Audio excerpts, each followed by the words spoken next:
8 দিন ধরে আমাদের জায়গায় বৃষ্টি হচ্ছে। ঘর বাড়ির রাস্তাঘাট সব তলায় গেছে। দুর্গন্ধ হচ্ছে, মানে ঘরের ভিতরে সব জল।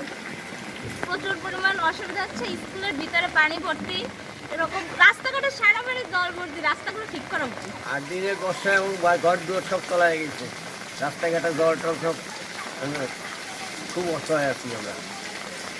বৃষ্টি হচ্ছে, বৃষ্টিতে ভোগান্তি হচ্ছে, মেলা প্রাইভেট স্কুল পরীক্ষা চলছে, এর মধ্যে মেলা বৃষ্টির কারণে আমাদের চাষে ভোগান্তি হচ্ছে, রাস্তাঘাটে পানি জমছে।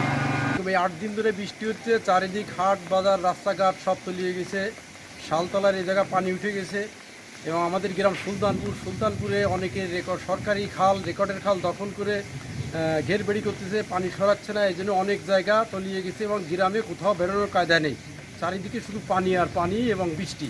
আমাদের এই ভিতরের রাস্তা ড্রেন মেরেন সব ঘর বাড়ি এই কোনাদের সব তলায় গেছে, এই সাইডে উত্তর পশ্চিম ধারে সব তলানো, উত্তর দক্ষিণ ধারে সব তলায় গেছে। এই সাইড বৃষ্টির পানি ড্রেনে আটকে গেছে, সব তলায় গেছে, বৃষ্টির পানি পার হতে পারছি না, ড্রেনের সব আটকে তলায় গেছে। ক্ষেতের সমস্ত এই সবজি টবজি সব তলায় গেছে, পানিতে একেবারে তলায় সমস্ত মরে গেছে, গাছ ফাছ সব মরে যাচ্ছে, পানি উঠে গেছে, হাঁটু পানি হয়ে গেছে ক্ষেতের মধ্যে। এখন তো কোনো কুল কিনারা হচ্ছি না, কী করবো আমি। 8 দিন ধরে বৃষ্টি হচ্ছে, লোকজন বেরোচ্ছে না, আমাদের ভাড়াভূত হচ্ছে না, আমাদের খুব কষ্ট হচ্ছে, রিক্সায় কোনো লোক হচ্ছে না, এখন কী করতে পারি কল, আমাকে খুব কষ্ট হচ্ছে। বর্তমানে বর্ষার কারণে ভাড়াভূত কম, হিজি বাইক জমা 500 টাকা, তারপর সংসার চালাতে দুষ্কর হয়ে যাচ্ছে। আমরা এখন বড় কষ্টের মধ্যে আছি, তারপরে বৃষ্টি বাদলের বাল বাচ্চা নিয়ে বড় কষ্টের মধ্যে আছি।